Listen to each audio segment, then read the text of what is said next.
मराठा समुदाय को ओबीसी वर्ग से दिया गया जाति प्रमाण पत्र तत्काल रद्द किया जाए, मराठा समुदाय को बिना आरक्षण के ओबीसी से अलग किया जाए आदि मांगों को लेकर ओबीसी बंधुओं की ओर से आज हदगांव बंद घोषणा की गई, जिससे शहर में अच्छा प्रतिसाद मिला।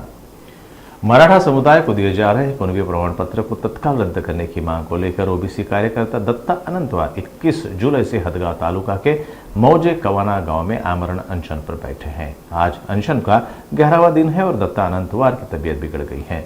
डॉक्टर ने कहा है कि उनकी हालत बेहद खराब हो गई है।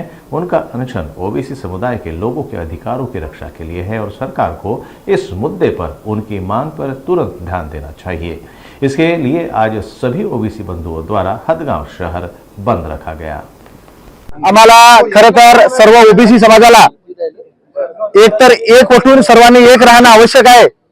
त्याचबरोबर त्या हदगाव तालुक्यातले लोकप्रतिनिधी जेवढे काही आहेत आम्हाला त्यांना सुद्धा सूचना करायची आहे आणि या ठिकाणी आज शपथ घ्यायची आहे की ज्यांना ज्यांना फक्त आमचं मतदान पाहिजे, पण आमचा माणूस त्या ठिकाणी ओबीसी साठी त्या ठिकाणी मरण्यास तयार आहे।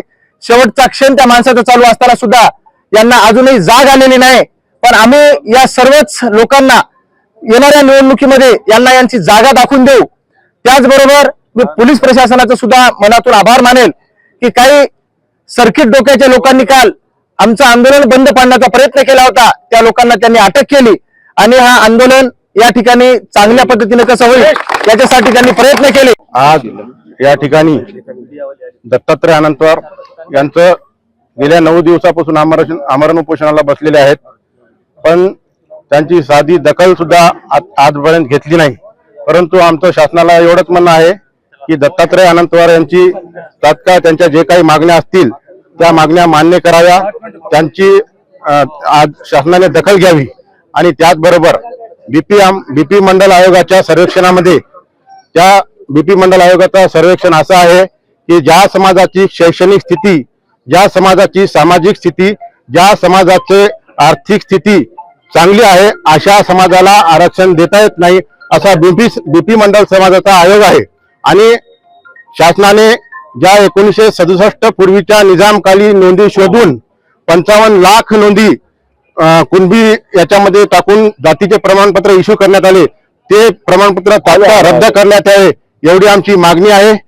आज हदगाव येथे ओबीसी समाज बांधव खूप चांगल्या याच्याने प्रतिसाद मिळाला आहे आणि आज हदगाव तालुक्यातील कवाना येथे दत्तात्रय अनंतवार काका आज 10वा 11वा दिवस असून शासन त्यातली कुठली दखल घेत नाही आणि ओबीसी बांधव ज्यावेळेस मराठा आरक्षण भेटावं असं मराठी समाजाने निघाले होते त्यावेळेस ओबीसी बांधव त्याच्या सोबत होता। आता आज त्यांनी आमच्या ताटातले जे आरक्षण, आमच्या ओबीसीतून जे आरक्षण मागतात ते म्हणून त्यांच्या विरुद्ध जाण्याचं कारण आम्हाला आलेलं आहे आणि जे मोठा हे आज आंदोलन चालू आहे याला फक्त शासन जबाबदार आहे। जे काय करेल ते शासन करेल, आपण काही करत नाही। जे खऱ्या कुणबी प्रमाणपत्र आहे ते त्यांना द्यावं, खोटा खडाखोड करून कुठलंही प्रमाणपत्र देऊ नये।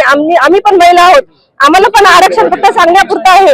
तरी माझी शासनाला एवढीच विनंती आहे की जे दत्तात्रय अनंतवार काका एवढे 65 वर्षाचे त्यांनी समाजासाठी उपोषण मांडलेलं आहे, अन्नाचा क्रम पण त्यांच्या पोटात नाही आज तरी। आणि एक मी खंत करू शकते की हदगाव नांदेड जिल्ह्यामध्ये जे पालकमंत्री साहेब आले होते त्यांनी येऊन जर भेट दिली असती तर त्यांना काही फरक पडला नसता। मात्र ओबीसी बांधवांना कुठतरी कमी समजल्या चाललेलं आहे आणि याला सगळं शासन जबाबदार आहे, मला एवढं वाटते।